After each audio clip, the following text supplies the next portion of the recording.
Welcome to Sensible Secondhand Classics, or in this case, not very sensible secondhand classics. The series where we usually look at a practical and sensible car, but it's over 15 years old, but you can buy for a budget of more than £5,000.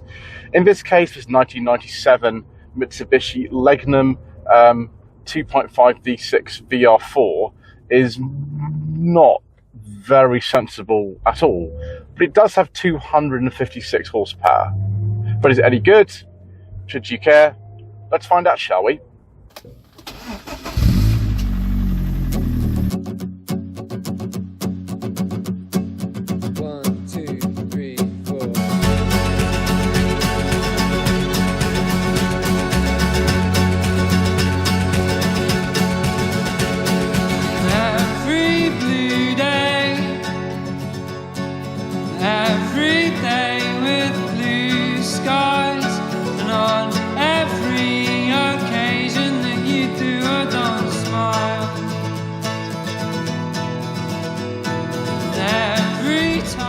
So this generation of Galant, or in this case Legnum, because this is a Japanese specification estate, was introduced in 1996.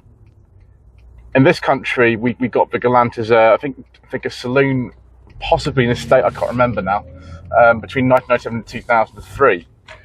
The engines available in the UK specification Galant, it was the final generation of Galant to be sold over here, were a 2 litre with 131 horsepower, a 2.4 GDI engine with 142 horsepower, and a 3 litre V6 with 161 horsepower.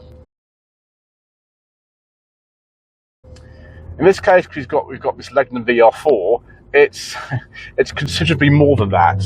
In fact, it generates 256 horsepower in this pre-facelift automatic version, and 276 horsepower in all other versions of the VR-4. There are also some diesels available in some parts of the world, but we have to worry about those this time because they weren't sold over here. So what's this thing actually like to drive? It's ballistically fast. 0 to 60 is 5.7 seconds, and you can get up to well over 140 miles an hour in the right conditions. Obviously, we're not in the right conditions today, so we won't be doing any of that. This 5-speed Porsche developed Tiptronic transmission is very nice. You can get a manual as well, of course. So it's got permanent all-wheel drive. So this in the winter would be quite a remarkable car. I am enjoying myself very much today, viewers.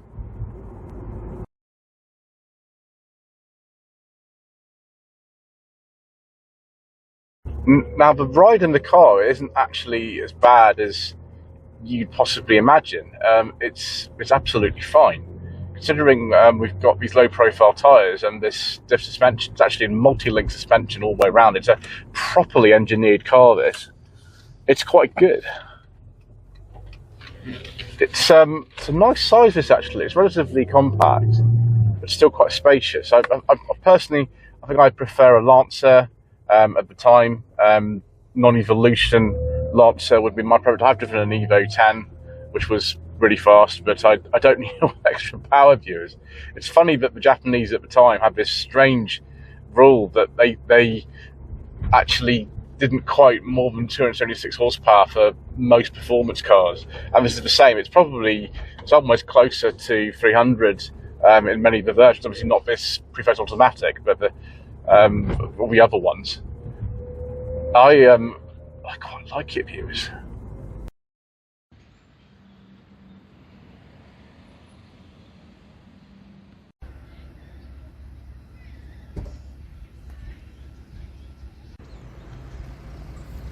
Right, let's have a look at this Legnum, shall we? Front end of the final generation of the Galant, or well, in this case Legnum, to be sold in this country was very aggressive. The Legnum name was only used for the estate version in Japan. Elsewhere the cars were really known as Galants. A bit different from the last Galant I drove, which was in 1990, immaculate and it was as well. Beautiful car, a 2000 GLSI Coupe. This is the most powerful engine offered in any of the versions of this car worldwide.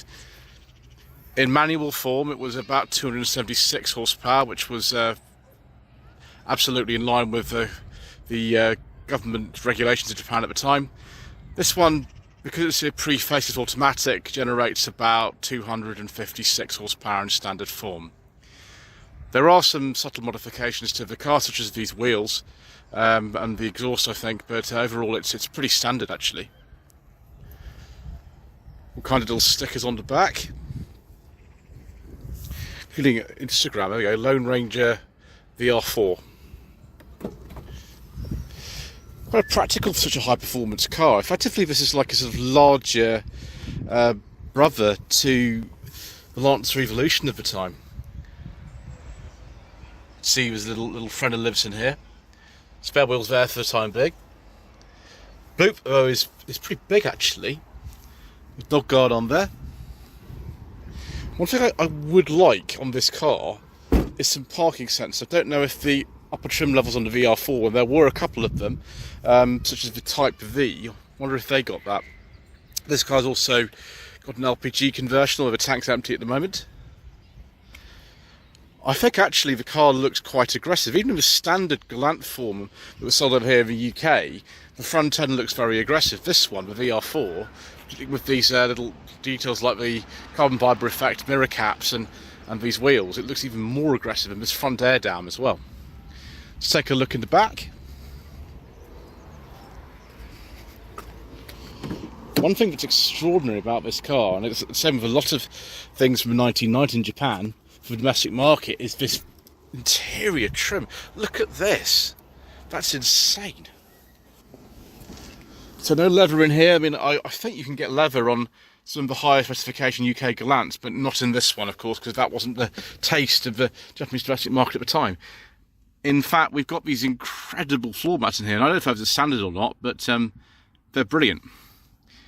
No matte pockets for some reason. I don't quite know why. Also, the camera doesn't like the lighting in here, but someone can do about that, really, unfortunately.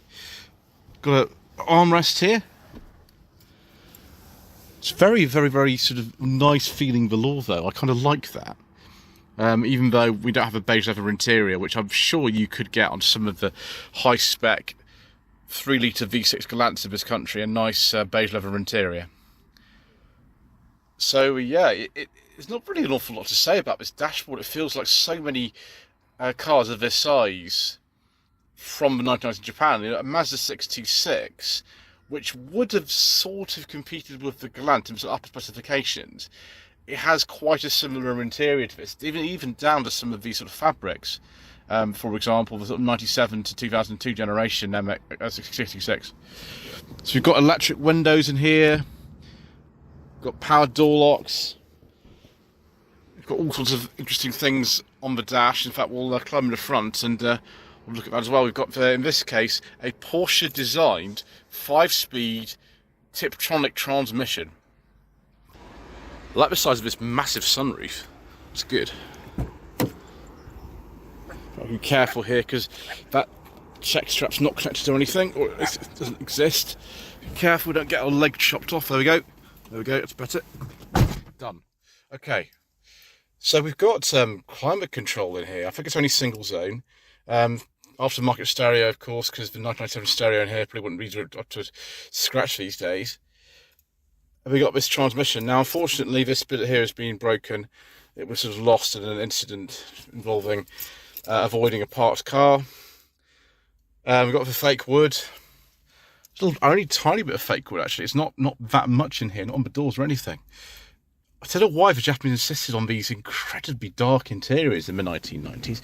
Unless you were buying, say, a Lexus or an Infiniti or something like that, I'm sure that would have been different. But a lot of this, even these sort of really sporty cars like this Legnum VR-4, just a bit of dull interior, but that's just the way that it was. You know, it's not unusual or anything. Let's make sure I don't get my knee trapped. There we go. Stop. There we are. So we've got wow, we've got all power shot electric windows, including the driver and passenger. This is actually a Nardi steering wheel. It looks like a standard Mitsubishi wheel of a time, such as you get in like a Charisma, but it's actually a Nardi steering wheel, which is crazy. Indicators, of course, on the right hand side because it's a JDM spec car. electric powerful mirrors. I imagine that's for traction control there, which we won't going to touch. There's the LPG system there, which isn't currently full of any gas. Yeah, there's not really much else to say about actually in here. We've got a lot of buttons up here though. I don't know why you need so many buttons for the interior lights, but there we go. Do we have any storage? Yes, we do. Got sort of storage in there. Do my secret mission documents go in the glove box? Well, I can't find out because we've got a lot of stuff in there, so I'll have to assume that we can. One thing I've noticed though, the door pockets are really, really narrow. They're not as bad as my Volvo S40, but they're not massively capacious really. We've got stereo airbags in here, which is good.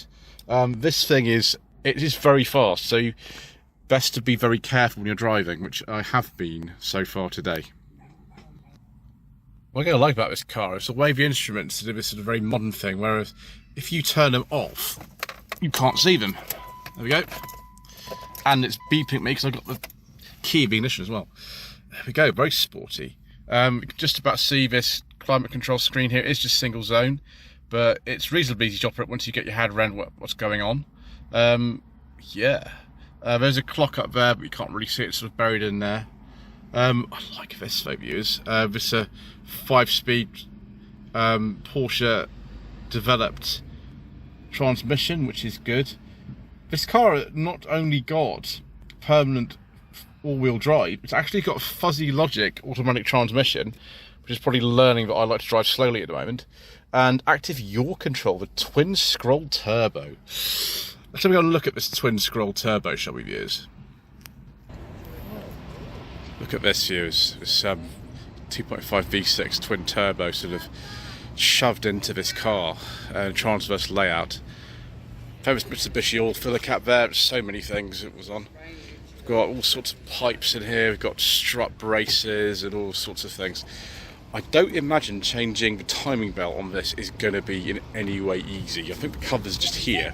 That would be somewhat of a challenge. So this is not the easiest or cheapest car to maintain. It's not the most economical car.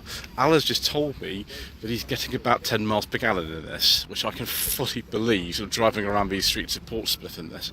It's not going to be the most economical car in town. And also, 0 to 60 in 5.7 seconds. It's not going to really be that useful around here. But get this on the open road and viewers, I bet this covers ground extremely quickly. Right, I suppose we'd better go out for another drive then.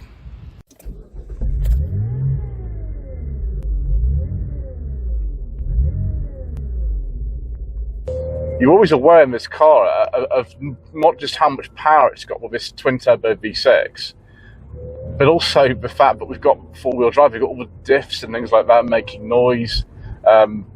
It's just way too fast for the conditions that I would be driving it in. Unfortunately today I can't go for a really long drive in this. It's a shame, but I've been quite enjoying myself, viewers. I've been enjoying myself quite a lot.